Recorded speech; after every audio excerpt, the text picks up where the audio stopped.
Bonjour à toutes et à tous et bienvenue pour cette nouvelle édition de Contre-champ, le rendez-vous vidéo et long format de Mediapart qui cherche à décrypter les processus de création et les conditions de production de ce qui nous est donné à lire, voir ou entendre. Exceptionnellement, l'écrivaine Joyce Ormond, qui d'habitude anime avec moi ces contre-champs, n'a pas pu être là. Et c'est donc en tête-à-tête que j'ai le plaisir d'accueillir Éric Ruff. Bonjour. Bonjour. Vous êtes administrateur général de la Comédie Française, dont vous aviez auparavant exploré les rouages, comme acteur évidemment, ça on vous connaît, mais aussi comme décorateur, enfin créateur de décors, scénographe. Et vous êtes donc maintenant à la tête de à la fois de ce qu'on appelle la plus ancienne troupe de France, établie en 1680. Et du monde. Et du monde. Et du monde. Et du monde, carrément. Et Carrément, ouais. d'une coopérative de comédiens, c'est comme ça qu'on peut dire. Oui, le système est celui-ci, ouais. Ça a quelles implications? De diriger cette Et surtout cette d'avoir maison et cette à la troupe. fois la plus ancienne troupe du monde qui fonctionne en coopérative. L'administrateur, c'est une réduction un petit peu rapide, mais il y a la coopérative des comédiens français, Société des comédiens français, et puis l'État nourricier, et l'administrateur est une sorte de rouage entre les deux qui organise les flux et le reflux. Voilà. Et vous Ça a pouvez comme faire autre implication. chose que louvoyer entre les prérogatives de l'État et celles de cette société des sociétaires? C'est déjà pas mal de louvoyer, de naviguer à l'estime, c'est déjà bien. Voilà. C'est ça que je fais. Il a plein de prérogatives, l'administrateur. Je suis Ouais, non, responsable concrètement, c'est quoi votre rôle? Alors, concrètement, ça s'appelle administrateur général, alors que dans les autres théâtres, ça s'appelle directeur artistique, en gros. Il y a une espèce de... Voilà. Donc, j'ai quelqu'un qui s'occupe, sous ma responsabilité, de toutes les questions financières de cette maison administrative, qui s'appelle le directeur général des services. Et moi, ma première des prérogatives, c'est d'établir les saisons, c'est-à-dire de choisir les titres des 3 salles. Il y a à peu près 13 créations par an, et puis 9 à 8, 9 à 10 pratiquement reprises. Voilà, il faut que je trouve les metteurs en scène pour ça. J'ai aussi la charge de recruter des comédiens. Voilà, c'est avant tout ce que je fais. L'administrateur général, il est nommé par le président de la République, Oui. en accord avec le ministre de la Culture. Vous êtes issu de la Comédie Française, on l'a dit, c'est pas forcément le cas. Je crois qu'il y a eu un diplomate qui a été nommé là. Ouais. Est-ce que c'est un avantage ou au contraire paralysant d'être issu du sérail dans une maison dont les règles sont quand même complexes? Je ne sais pas, peut-être que l'administrateur général idéal serait celui qui serait capable d'avoir un strabisme divergent, convergent, divergent le plus grand possible. C'est-à-dire? C'est-à-dire de faire les deux, c'est-à-dire d'avoir une connaissance et un regard à l'intérieur qui soit pertinent et apaisé, et puis d'avoir un regard extrêmement curieux et allant chercher à l'extérieur. Je pense que la différence entre les deux, c'est d'être paysagiste ou être jardinier. Voilà, quand on vient de l'intérieur, on est jardinier. Moi, je connais bien l'humus, je connais bien ce théâtre, je connais bien comment il fonctionne, etc. Mon défaut serait peut-être de ne pas, par trop de respect, vouloir le bousculer, le bouleverser, le faire évoluer. Voilà. Et puis l'autre, quand on vient de l'extérieur, on serait un paysagiste, donc on serait capable d'avoir une vue synthétique sur les choses et de se dire, tiens, là ça pousse pas parce qu'il y a ça à côté, etc. Et de faire des coupes qui peuvent être violentes par méconnaissance. Donc en gros, il n'y a pas d'administrateur général. Je crois vraiment que ce serait bien de réussir à faire les deux. C'est pas simple. Combien il y a de sociétaires? Comment vous dites que vous choisissez des comédiens? Enfin, vous en recrutez? Ouais. Comment ça se passe? Et comment éventuellement après Alors, vous en séparez? dans les textes, il y a 70 acteurs possibles, 40 sociétaires et 30 pensionnaires. On n'en est pas à ça, parce que c'est une masse salariale qu'on n'arrive pas à atteindre. Donc, tout ça est en équilibre avec la subvention, évidemment, et l'économie de cette maison. On est actuellement, je crois, 59, un truc comme ça. Alors moi, je recrute donc les pensionnaires. Voilà, les pensionnaires, ils ont des contrats renouvelables d'année en année. Et puis ensuite, ils créent une sorte d'équipe dans laquelle les sociétaires, la Société des comédiens français, représentée par les sociétaires, peuvent venir chercher des gens et les coopter au sociétariat. Voilà. Et ça, c'est eux qui le font. C'est-à-dire qu'en gros, dans cette maison, le destin des acteurs est géré par leur père, par les acteurs, alors que l'entrée des acteurs est gérée par l'administrateur. Voilà. Et donc effectivement, ils peuvent décider de manière irrévocable de séparer quelqu'un. Oui, absolument. Ouais. Vous êtes quand même là, vous, au moment où cette décision est prise ou pas du tout? Ah bien sûr que je suis là, oui. Les célèbres comités de décembre sont faits des membres de cette année-là du comité d'administration, donc des sociétaires, de 2 suppléants, du doyen des comédiens français qui est là tout le temps et de l'administrateur.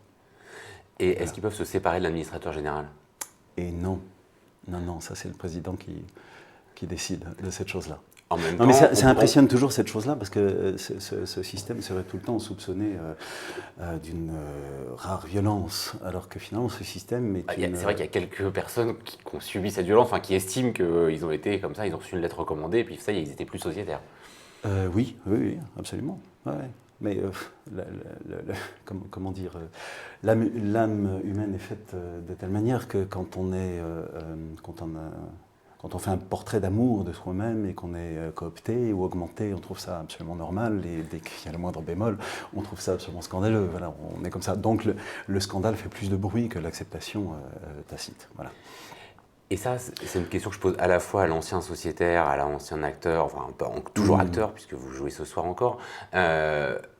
Comment on fait quand on travaille comme ça dans une troupe où on va travailler ensemble pendant très longtemps, on a travaillé ensemble, on va travailler ensemble. Est-ce que du coup on peut avoir des relations franches, se dire les choses? Parce que en même temps, s'il y a des accros, ça peut durer pendant 20 ans. Alors il y a assez peu d'accros, sans doute parce qu'intuitivement on sait qu'on peut travailler longtemps ensemble. Donc j'imagine qu'on ne réagit pas la même chose quand on fait une croisière qui dure 6 mois que quand on fait une croisière qui dure 2 jours. Où on peut se balancer des noms d'oiseaux avec un petit peu moins de conséquences. Donc je pense qu'intuitivement on fait un petit peu plus attention à ça. Mais quand on devient sociétaire, les sociétaires ont la charge justement de regarder, de poser l'œil sur la société, sur la troupe, la faire évoluer. Je ne suis pas loin de penser que la permanence de cette maison, ce n'est pas tant que l'État ou les États ou les régimes qui ont géré cette maison, qui ont beaucoup changé depuis 1680, ont été là tout le temps, c'est parce qu'il y a une permanence des acteurs à l'intérieur. C'est la seule baraque en France où un acteur a une vie dans le théâtre plus grande que le directeur artistique. Partout ailleurs, ce n'est pas le cas. Dans un CDN, si vous travaillez avec un metteur en scène, si jamais tout d'un coup il va diriger un autre lieu, voilà, absolument. S'il est nommé à Brest alors que vous étiez à Reims, mis à part déscolariser vos gamins et puis le suivre à Brest si jamais il veut bien encore de vous, si vous restez à Reims, le nouveau directeur n'a aucune obligation de vous engager. Ça change tout, cette chose-là, ça change tout. Moi je défendrai tout le temps ce truc-là parce que je suis persuadé que la permanence de cette maison tient à ça. Tient au fait que ce n'est pas un pouvoir d'être au comité en tant que sociétaire de cette maison, c'est une charge. J'en ai fait beaucoup en tant que sociétaire, j'en ai fait maintenant, je vais en faire beaucoup en tant qu'administrateur, et j'ai toujours vu des gens avec un incroyable courage parler de ce qu'ils pensent, de l'évolution de leurs camarades avec lesquels ils jouent. Pourtant des camarades extrêmement proches avec lesquels ils ont partagé des plateaux pendant des années, avec lesquels ils vont partager des plateaux pendant plusieurs années, et qui s'obligent d'une certaine manière à avoir le courage de dire voilà ce que je pense, en acceptant que c'est sans doute une grosse connerie à dire, parce que c'est totalement subjectif. Il n'y a pas de faute grave quand on est acteur. C'est pas parce qu'on n'oublie pas son texte qu'on est un bon acteur. On peut avoir des trous et être absolument sublime. Donc, quels sont les critères d'appréciation du jeu? Ça, c'est un vaste truc. Mais comme il y a 10 personnes autour de la table qui sont tous des grands professionnels, mais qui ont tous un subjectif, à chaque fois, on parle en espérant que le copain va invalider ce subjectif-là par le sien. Et puis on s'aperçoit que de temps en temps, quand tous les subjectifs sont les mêmes, il y a quelque chose qui commence à ressembler à quelque chose d'objectif parce qu'on est tous pareils. Auquel cas, ça donne des décisions qui sont toujours douloureuses, qui ne sont jamais faciles à prendre, qui ne sont jamais le résultat de stratégie, où on pense toujours qu'il y a des mâles dominants qui se partagent une gazelle le soir venu au bord du point d'eau. Ce n'est pas ça du tout.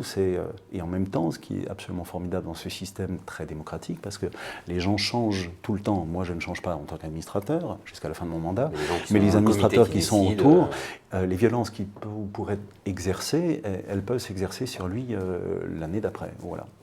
Mais alors, quand même, une des spécificités de la Comédie Française par rapport à d'autres théâtres nationaux, c'est la troupe. C'est la troupe, la puissance institutionnelle, y compris absolument. Dans les réglages budgétaires de la troupe. Comment est-ce qu'en tant qu'administrateur général, on arbitre entre, du coup, la volonté de la troupe dans sa distribution, ce que vous voulez faire, et ce que vous imaginez que le public veut voir? C'est ce que j'appelais la navigation à l'estime. Voilà. Non, mais je veux dire, on peut pas décider de choses comme ça. Il faut sentir. On ne peut pas faire des plans quinquennaux en se disant ça va être ça la programmation. C'est un petit peu de l'air du temps. C'est aussi l'état de la troupe, ce qu'elle offre comme richesse, les gens qu'on rencontre, ce qu'il est possible de faire, les calendriers des metteurs en scène. Donc tout ça ensemble je prends chaque pièce de ce puzzle-là pour essayer de faire le paysage reconstitué le plus fertile, le plus joli possible. Mais je suis obligé de prendre toutes ces choses-là à la fois. Les acteurs sont une force incroyable. Voilà. Déjà parce qu'ils ont du talent et que ça n'est pas rien que d'avoir des partenaires idéaux artistiquement sur un plateau. Ils sont d'une force d'épousailles totale. On pense toujours que c'est des gens rétifs, mais j'essaye d'expliquer ça tout le temps et personne ne veut. Oui, souvent on a quand même une image qui. Enfin, moi j'ai travaillé à France Culture avant, on parlait de la voix France Culture et de faire l'acteur comme à la Comédie Française. Enfin voilà, avec l'idée qu'il y avait quelque chose d'assez empoulé quand même. Ça, vous pensez que c'est vraiment une image ? C'est totalement débile. C'est totalement débile. Je laisse à la responsabilité de ceux qui utilisent encore ce genre de truc le fait de s'apercevoir qu'ils ont quelques décennies de retard quand même. Quand bien même ça aurait été une vérité, ce que je ne suis pas sûr de penser. Il n'y a pas de ton comédie française. Les comédiens français sont des gens qui travaillent avec 15 metteurs en scène par an, qui épousent, qui ne sont pas du tout des comédiens patrons qui pourraient dire non, ça se joue comme ça, je sais comment ça se joue. Au contraire, ce sont des gens les plus ouverts possibles. C'est des petits violons qui sont capables de jouer tous les répertoires et de suivre n'importe quelle baguette. C'est des gens d'une extrême souplesse, donc qui justement n'ont pas de ton. Alors peut-être que le ton comédie française, ce serait un ton de grande interprétation. Moi je veux bien le prendre dans ce sens-là, c'est-à-dire qu'au bout d'un moment, les gens seraient tellement souples que ça donnerait justement une qualité d'acteur, d'interprétation, de l'art du dire, qui serait tous les arts du dire, et qu'à ce moment-là, on pourrait dire oui, c'est quelqu'un du français, je le reconnais. Le reste, non, vraiment pas. Vraiment pas. Alors vous n'êtes pas sans savoir que la Cour des comptes a fait un rapport le 10 février dernier sur les théâtres nationaux et notamment la Comédie Française, où il pointait notamment en disant quand même c'était une anomalie, la puissance de ces sociétaires, sachant que l'État finance à quoi 65% du budget à peu près de la Comédie Française. Elle finance 24 millions sur un budget total de 35 millions. Oui, voilà, on est entre 65 et 70%. Qu'est-ce que vous répondez à ça ? Qu'est-ce que je réponds à ça? Moi, je suis plutôt... Alors, j'ai répondu à la Cour des comptes, vous n'êtes pas sans savoir que j'ai fait une réponse que vous avez lue, évidemment.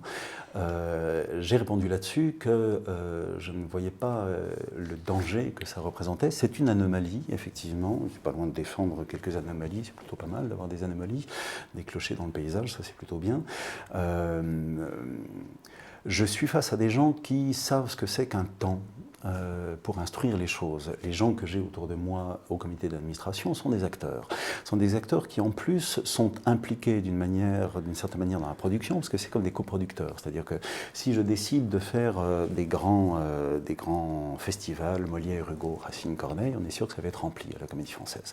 Donc on va avoir des résultats formidables qui, sur leur partage, seront formidables. Si tout d'un coup je leur dis que pour changer l'image de cette maison, pour continuer à la changer, parce que n'importe quel administrateur ne fait finalement que le même boulot tout le temps, d'essayer de faire en sorte que cette maison de mémoire soit aussi au présent, et que tout d'un coup on décide de monter la mère d'Edouard Bond, il y a un certain risque sur la fréquentation, on est sûr que les gens ne vont pas venir tout de suite, on n'a pas une force de frappe sur la communication qu'il nous faudrait avoir pour un nombre de spectacles absolument dingue, donc on n'a pas beaucoup de moyens c'est un peu du sensitif, et ces gens-là sont tout à fait capables de me suivre, si je les persuade du bien fondé des choses, de me suivre, d'accuser une perte sur leur salaire, parce qu'on traverse tout d'un coup, la conséquence, ce serait une baisse de fréquentation, parce que les changements de public, ça met du temps. Tout ça dans une perspective, dans 3 saisons, pour finalement ressortir du tunnel d'une manière qu'on avait pensé au départ. Ce genre de choses, les politiques ne peuvent pas le donner, parce que je ne peux que constater que depuis, je suis un très jeune administrateur de la Comédie Française, j'en suis à mon 3e ministre, les ministres changent, les cabinets changent aussi, les projets qu'on peut apporter retombent sous les piles, etc. Il faut tout réexpliquer à chaque fois, ça n'est pas simple. Avoir des gens qui sont conscients de ce que c'est qu'un temps artistique, de ce que ça prend comme temps de faire venir un autre public, d'insister, de pas que faire de l'affichage, de creuser un sillon extrêmement longtemps, ça a une vraie vertu. La Cour des comptes n'est pas tout à fait d'accord, mais c'est la réponse que je leur ai faite, je suis persuadé de mon fait là-dessus. Voilà. Et une des réponses que vous avez faites, c'est aussi de dire, parce qu'il pointait un peu le coût de la salle principale, et vous avez rappelé qu'une des spécificités qu'il faut rappeler pour les gens qui ne connaissent pas la Comédie Française, c'est qu'il y a beaucoup de spectacles en alternance, que donc il y a des frais induits de changer les décors. Est-ce que Ça, c'est pas quelque chose qu'il faudrait repenser le nombre justement de spectacles, parce que c'est quelque chose qui vient pour le coup là du passé, d'un moment où la Comédie Française était aussi le lieu de la bourgeoisie parisienne, seulement qui voulait avoir 200 spectacles différents par an pour pas s'ennuyer en revoyant la même chose. Est-ce que l'alternance, qui est vraiment très forte à la Comédie Française, est pas quelque chose qui pourrait être mis en cause? Bah, on peut mettre l'alternance au regard du taux de fréquentation, et puis je vous aurais répondu. Les salles sont combles. Donc à partir de si les salles n'étaient pas combles, je pourrais me dire mais c'est quoi le problème? Est-ce que les gens n'arrivent pas à voir? Il y a trop de choses, ça fait menu chinois et les gens s'y perdent. Je vais prendre un B12 et un riz gluant comme à chaque fois parce que je ne sais pas comment. Ce serait éventuellement une raison. Ça n'est pas le cas. Donc et puis la Comédie Française, elle est fondée sur 3 piliers. C'est le répertoire, c'est notre mission, le répertoire classique français, européen, mondial, dont nous avons l'obligation de présentation, de représentation à chaque fois. Donc pour ça, et si on n'a que 5 créations, on peut faire que 5 titres du répertoire, on ne peut pas en faire rentrer, il faut les présenter. Si tout d'un coup j'ai des reprises, tout d'un coup il y en a 15. C'est aussi simple que ça. Pour jouer ces 15-là, il faut une troupe, parce que sinon j'ai plus besoin de la troupe, et pour les jouer j'ai besoin de l'alternance. Voilà, donc ces 3 piliers, si tout d'un coup on ôte une des bouées, on ne peut plus régater au milieu, ça ne marche plus. Donc, et encore une fois, ça marche. Les gens aiment la Comédie Française pour ça, parce qu'ils peuvent voir énormément de titres. Pour exemple, alors je trouve ça moi-même comme une espèce de bizarrerie, mais je l'observe, les nominations au Molière là, cette année. On a plusieurs nominations, il y en a 2 pour des spectacles nouveaux, qui sont le 20 milieux sous les mers comme Monte Cristo et le Roméo et Juliette que j'ai monté, et puis il y a 2 nominations pour Lucrèce Borgia qui a 3 ans, et pour Cyrano de Bergerac qui a 10 ans. Donc ça veut dire quand même que les gens continuent à venir, que c'est une pertinence de les reprendre, une pertinence économique évidemment, parce qu'on est dans un système où au bout d'un moment, plus on les joue quand c'est des succès, et plus on dégage des bénéfices. Et des bénéfices, il faut qu'on en ait, parce que c'est des ressources propres, et sans les ressources propres, on ne s'en sort pas. Donc c'est une vraie pertinence sur le goût du public, qui est encore capable de dire « ça, j'aime bien ce truc-là », alors que c'est un truc qui est d'il y a 3 ans. Ça a une actualité pour eux, donc ça fonctionne. Je ne sais pas comment vous répondre autrement. D'accord. Donc pour vous, c'est pas la peine de dépoussiérer des statuts. Mais c'est pas une question de dépoussiérer. Date de, c'est quoi, 1804, c'est ça, le décret signé à Moscou par Napoléon? C'est une espèce d'obsession, le dépoussiérage. Alors, comme c'est la Comédie Française, vous ne m'avez pas encore sorti La Famille des Atrides, mais ça devrait aller. Non, j'en ferai qu'un. Moi, je suis le rapport de la Cour des comptes. Je ne suis pas habitué, donc là. Alors c'est chouette. Et pour ceux qui ne l'auraient pas lu, il faut que vous répondiez. Il y a plusieurs moyens de voir les choses. Je crois que c'est Vitesse qui répondait aux journalistes qui parlaient de la poussière dans la Comédie Française. Il disait oui, mais peut-être il ne faut pas tout ôter. Voilà, il parlait d'une certaine poussière assez merveilleuse aussi. Garder la patine, mais pas la patine, le temps, etc. Ces statuts, ils sont, je trouve, extrêmement équilibrés. De temps en temps, quand les trucs sont vieux, on peut se dire que c'est justement la résultante d'un truc qui a été tellement bien construit que ça fait des années et des années et des années que ça ne tombe pas. Malgré les soubresauts historiques, malgré les coups de coude des cabinets, des ministères, des administrateurs, il y a un truc qui est tellement pensé, tellement solide, ou alors qui s'est trouvé par empirisme d'une façon tellement dingue que ça tient. Pourquoi est-ce qu'il faut absolument avoir le réflexe de dire ce serait bien de mettre un Wamashigiri dans ce truc-là pour le moderniser?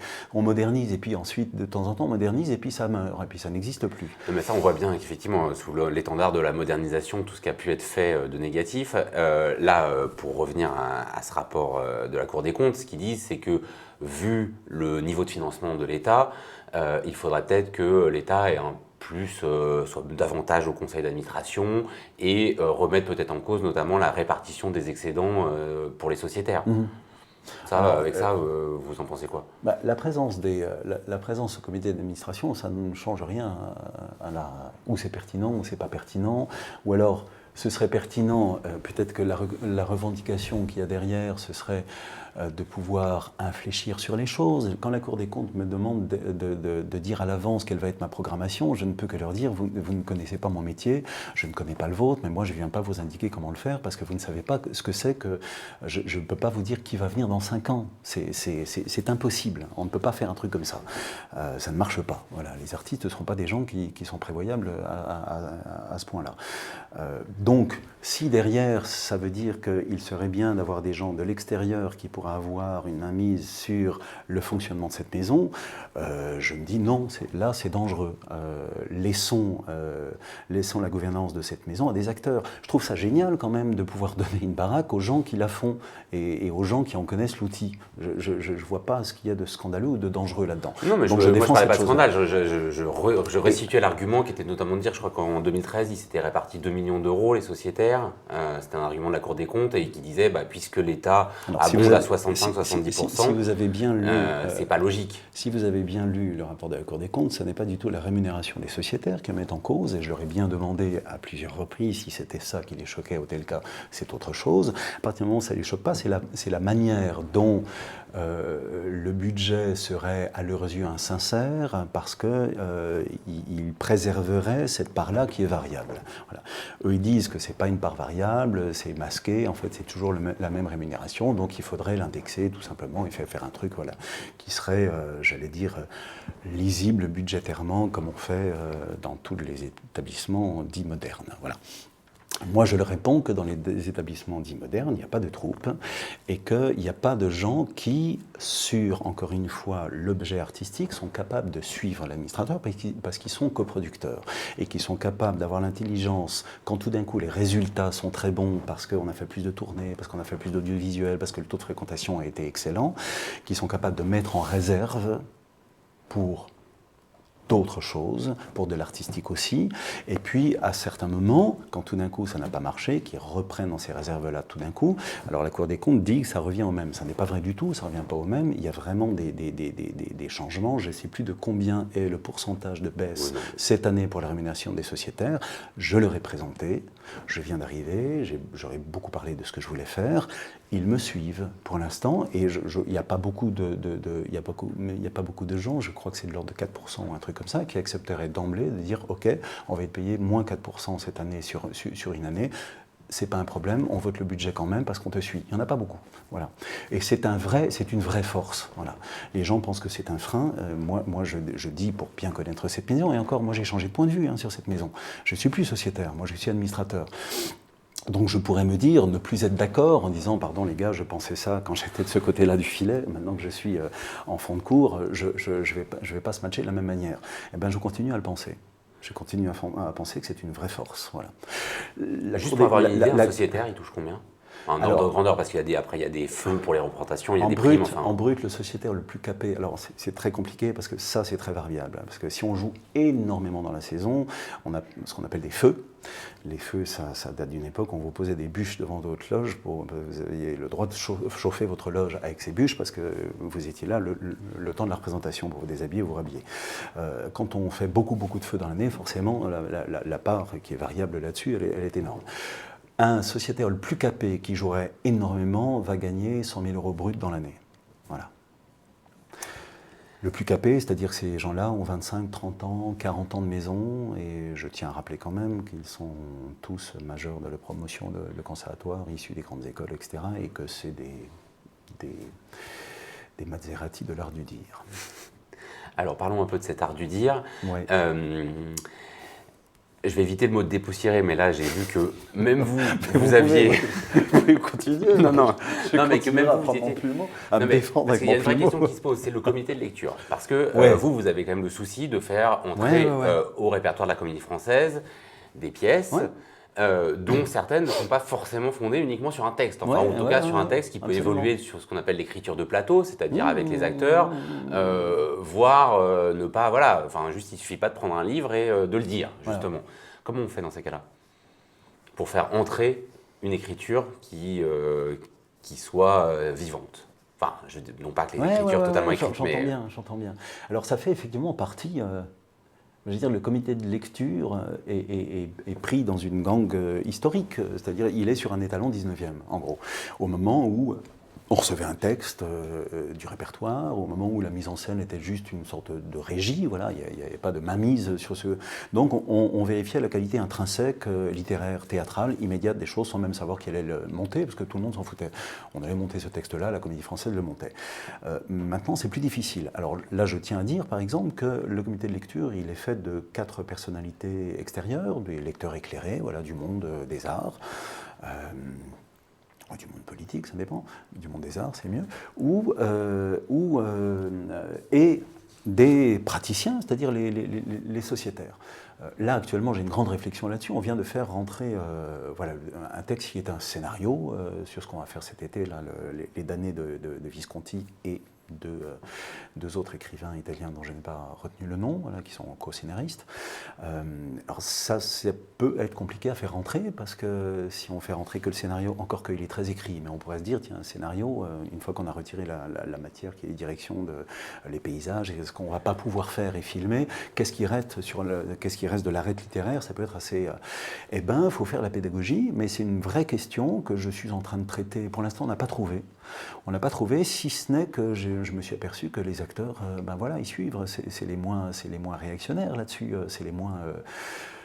J'avais au comité de lecture avant des gens qui estimaient, mais alors c'est un débat très intéressant, qui estimaient que les écritures de plateau, c'est un vaste sac, hein, mais les écritures de plateau ne devaient pas rentrer à la Comédie Française. La Comédie Française devait être un des derniers des Mohicans qui défendait une acception totalement littéraire, construite, préparée à l'avance, où on peut donner le montage, l'adaptation, voire la traduction 1 an à l'avance.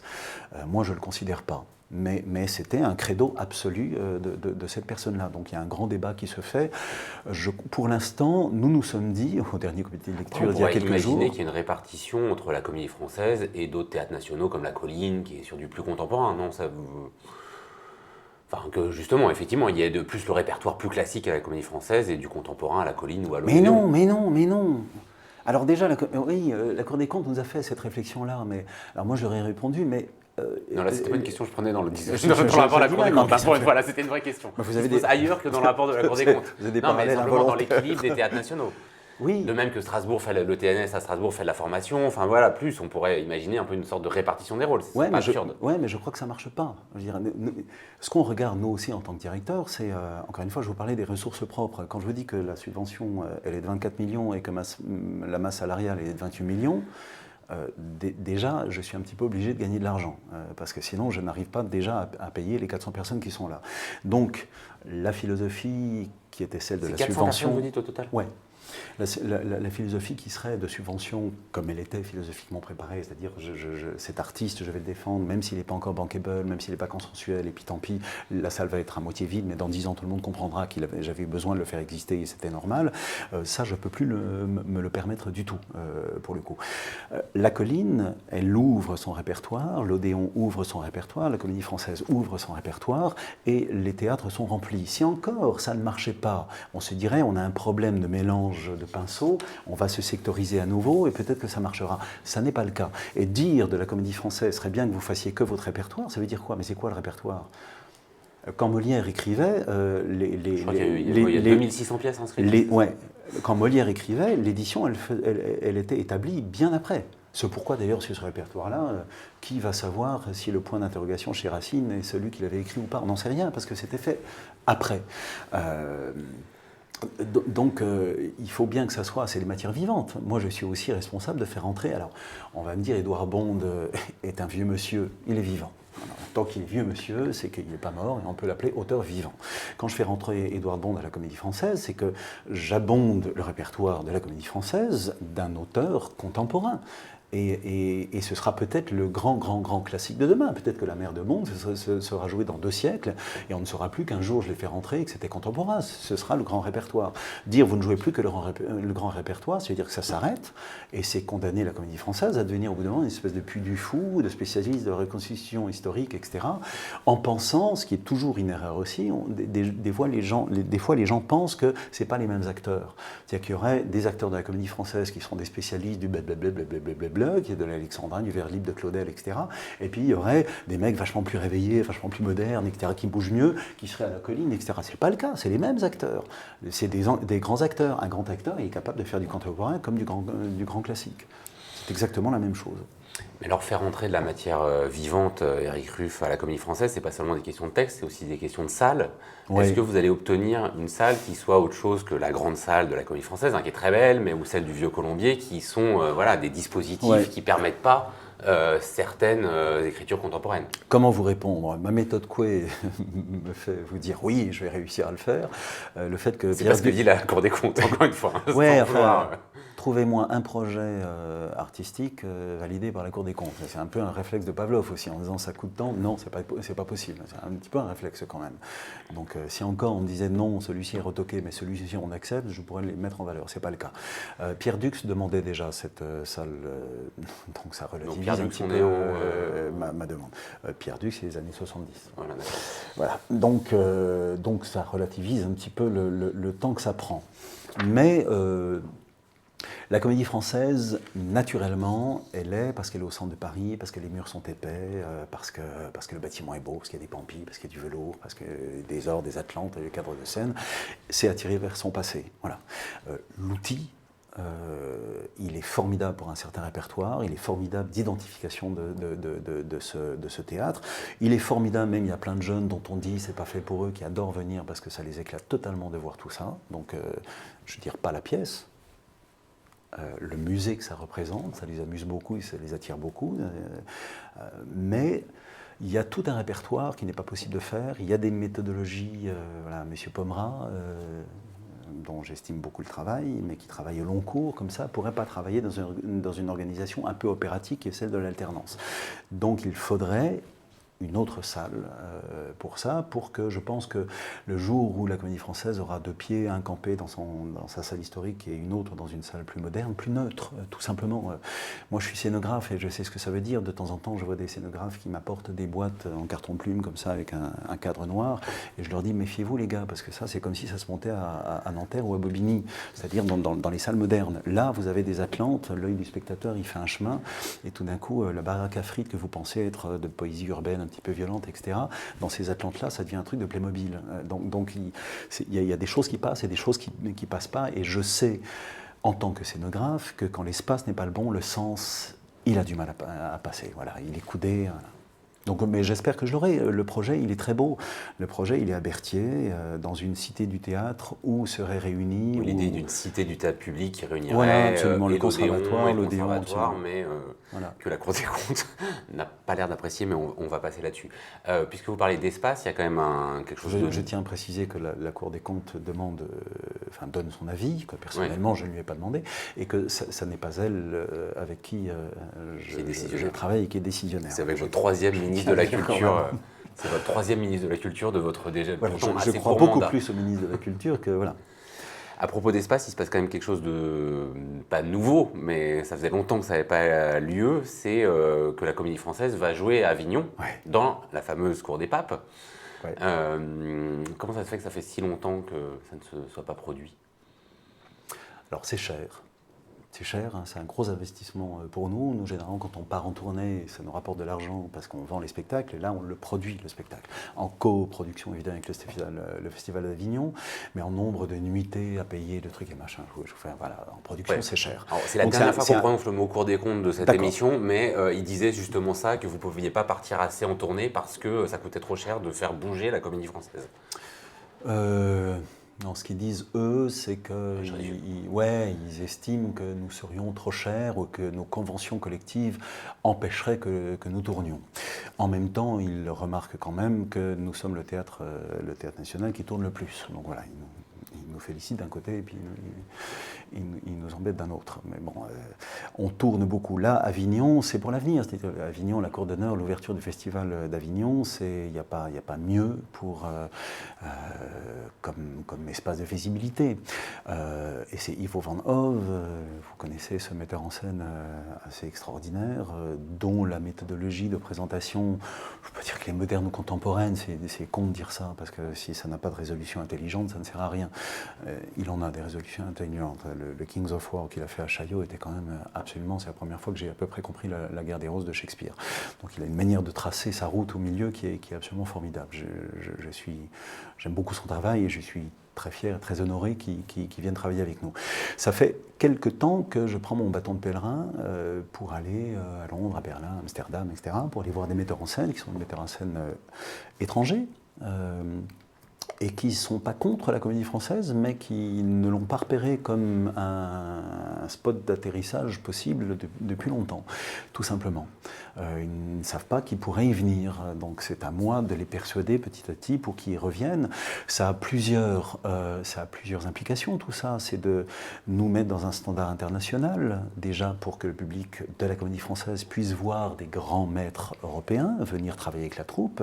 Nous, pour la troupe, ça la réveille incroyablement, parce que les méthodologies sont autres, et puis ça nous réveille. Très souvent, on s'aperçoit que Molière Racine, tous ces lettres-là, quand elles sont vues par un étranger pour qui ça n'est pas la langue, ça les caresse, ça les réveille, ça les réactive totalement, ça c'est un intérêt aussi. Et puis c'est fait aussi pour que les gens qui vont à la Colline, au Théâtre de la Ville, etc., puissent aussi venir à la Comédie Française, voir la troupe, par le biais de ces grands metteurs en scène-là. Et derrière, c'est faire aussi en sorte que quand la Comédie Française ira à Berlin, on peut rêver que les Berlinois se précipitent autant que quand Ostermeyer vient à Paris. Voilà. Il va venir finalement, Ostermeyer ? Alors, ma méthode pour y répondre.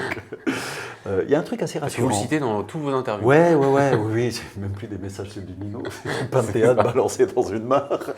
Mais on en rit tous les deux de cette chose-là. Je remarque une chose, et ça me rassure pas mal d'ailleurs, c'est que les gens qui vont venir ou qui sont venus, c'est de la correspondance tout ça. Et que finalement, quand je tire un peu la langue pour écrire des lettres et essayer d'être pertinent et essayer de faire des phrases pour créer du contact et de l'intelligence, finalement c'est ça qui marche. Parce que ces gens-là, venir à la Comédie Française quand tu es invité au Met à New York, plein de choses, voilà, c'est pas non plus, ça peut, mais c'est pas si intéressant que ça. Donc ce qui peut les attirer, c'est leur faire comprendre que c'est un vrai théâtre avec une troupe extraordinaire et qu'ils pourront bosser, voilà, tout simplement. Actuellement, ça, c'est ce qui me rend le plus fier, c'est que des gens comme Anatoly Vassiliev, qui sont de vieux maîtres, ou des gens jeunes comme Maël Poésie, puissent me dire on est super bien reçus, on bosse comme dans un théâtre. Ça me fait plaisir. Je me dis que j'ai fait à peu près mon boulot. On va s'acheminer, mais lentement quand même, vers la fin de cette émission. Mais du coup, j'avais envie de vous poser 2 questions un peu plus personnelles. Ça vient d'où l'envie du théâtre chez les Ruffes, puisque votre frère est quand même aussi metteur en scène, et puis d'après ce que j'ai lu de votre enfance, vous n'étiez pas précisément des enfants de la balle, quoi. Non, pas vraiment. Alors, je crois, c'est ma version, Jean-Yves peut-être il dirait pas ça, mais on a 2 grands-pères pasteurs.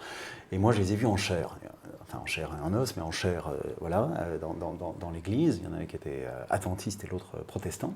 Donc moi j'ai vu mes grands-parents, c'est pas rien quand t'es gamin de voir ton grand-père, celui avec qui tu es tout le temps, dans un costume, quand même, un peu Dark Vador comme ça, dans un costume, et puis dire des textes sacrés, faire ça, et puis toute l'assemblée se lève ou s'assied, voilà, une espèce de rapport au sacré, au rapport de la codification, de la convention, auquel tout le monde participe, qui, j'imagine, m'a marqué. Je les voyais aussi travailler le soir avant le prêche, la veille, de travailler sur ce qu'ils allaient raconter de tel ou tel passage. Donc l'interprétation du texte sacré, qui rejoint quand même, quand tu es acteur, des fois tu fais un petit peu ça quand même. Et ensuite j'ai eu un papa qui était une grosse personnalité, mais pas très gai, et un tel ours qu'en fait les copains ils venaient jamais à la maison. La maison c'était une espèce d'antre avec de la moquette partout, du plafond au mur, etc. Et il n'y avait pas grand chose mis à part Paris Match, parce qu'il était cardiologue, donc on lisait Paris Match, puis il partait dans le salon d'attente. Il n'y avait pas beaucoup de... Donc je suis très timide, moi. J'ai du mal à rencontrer les gens. Voilà, je suis un peu coincé, ça ne m'est pas naturel. Et le théâtre, c'est en ça que je pense que Jean-Yves va fonctionner de la même manière, c'est génial pour rencontrer des gens, parce que les équipes changent tout le temps. C'est jamais le même metteur en scène, c'est jamais les mêmes partenaires, c'est jamais les mêmes personnes dans la production. Ça change tout le temps, mais c'est extrêmement codifié. Donc c'est comme si j'avais un rapport au monde. Voilà. J'ai une sorte de vraie sortie, mais dans un truc un petit peu cadré. Je pense que Jean-Yves et moi, on a trouvé cette possibilité-là. Et autre question un peu personnelle, on vous a entendu, je ne sais plus où, après les attentats du 13 novembre, on sait bien que le théâtre a historiquement une part liée avec la cité, avec la politique. Est-ce qu'aujourd'hui, il peut encore quelque chose pour une cité qui se délite, au-delà de la rhétorique du théâtre? Ouais, je pense profondément, sans doute pas par les voix. Alors, ça n'est que des voix utopiques, alors c'est bien facile de retoquer ça, mais les poètes, les écrivains, le théâtre, il est rarement dictique, hein, il est rarement manichéen. Les questions qui sont posées, elles sont posées généralement d'une façon assez intelligente et assez réveillante.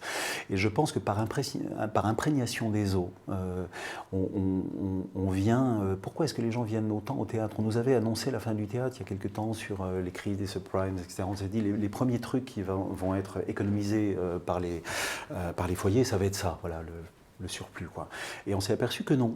Les salles sont remplies de gens qui sont très, très avides, qu'on leur donne du sens pas préétabli, un petit peu intelligent, un petit peu avec des choses sur lesquelles on peut jouer soi-même, essayer de les confronter, les mettre en miroir, etc. Je pense qu'on est là pour subvenir à cette demande, à cette faim, à cette avidité-là. Ensuite, très concrètement, derrière, je ne sais pas. Moi, je pense toujours là-dessus, parce que on parle toujours, si vous travaillez sur le TNP, voilà, on parle toujours beaucoup du national. C'est quoi le national? C'est quoi le populaire? Les dangers du populaire, populisme, national, Front National, qu'est-ce que ça veut dire? C'est des notions qui sont glissantes, etc. On n'arrive pas à s'exprimer dessus. Et puis, le théâtre, on n'en parle jamais. Parce que le théâtre, finalement, ça peut être totalement raté, et c'est très souvent très raté. Les gens, on peut s'ennuyer beaucoup au théâtre. Moi, je m'ennuie souvent beaucoup au théâtre. Par contre, les rares émotions que j'ai eues, elles étaient à nul autre pareil. C'était pas du tout comme d'autres. J'avais l'impression d'être représenté d'une manière absolument incroyable. Et j'en ai fait mon métier aussi pour aller chercher cette chose-là. Mais donc, moi, je me sens avant tout responsable aussi du théâtre que je fais, voilà, que j'essaye de faire.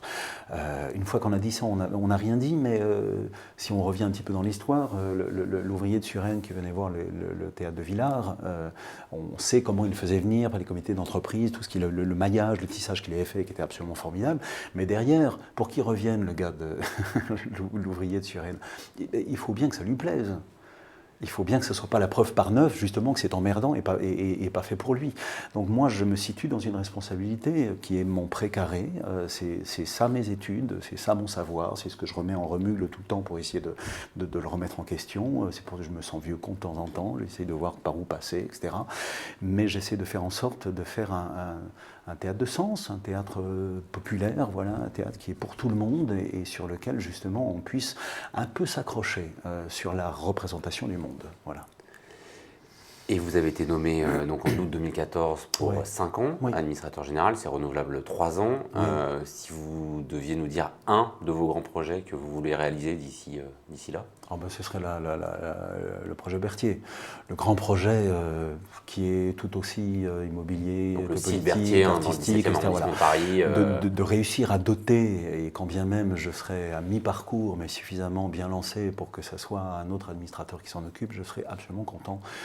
J'aurais apporté mon écho à cette chose-là. Je pense que la Comédie Française a véritablement besoin, parce que Ivo Van Hove, j'ai réussi à le faire venir, j'espère bien que le spectacle va être formidable. On l'apporte jusqu'à la salle Richelieu dans l'alternance. L'alternance de la salle Richelieu, ça induit aussi une mécanique qui n'est pas forcément celle qu'il faut pour ce type de spectacle. Parce que la vidéo, parce que le son, quand on bouge la mire 3 fois par jour, parce qu'on change tous les décors, c'est pas facile d'être pertinent tout bêtement. Donc j'ai l'impression pour l'instant, ça fait pas longtemps, mais de réussir à peu près à faire ma part, de faire revenir les grands metteurs en scène, de faire des grandes coproductions, d'essayer de changer un peu l'image de cette maison, de la réactiver, de continuer à la réactiver. Ça, j'ai l'impression que ça marche à peu près. En tout cas, les signes sont plutôt bons. Les quelques risques que j'avais pris ont été plutôt très suivis par le public. Donc voilà, j'ai l'impression que je peux continuer. Il y a un moment où je vais avoir mal au bras, parce que si j'ai pas l'outil, ça va rester des vœux pieux. Je l'aurais fait, je serais très content, patati patata, mais pour que ça soit vraiment réel, il faut que l'État m'aide à doter, à investir. Mais en même temps, on se dit c'est la plus grande subvention. Oui, c'est la plus grande. C'est sur le CAC 40 culturel. La Comédie Française n'est pas rien comme entreprise. Donc investir pour son avenir, ça me paraît absolument essentiel. Merci beaucoup. Je vous en prie. Eric Ruff. Je vous laisse donc aller jouer le mari de Guillaume Gallienne, c'est ça? Absolument, entre autres. Don Alphonse dans Lucrèce Borgia. Merci beaucoup. Je vous en Quant à prie. nous, on se retrouve dans un mois pour un nouvel épisode de Contre-champ.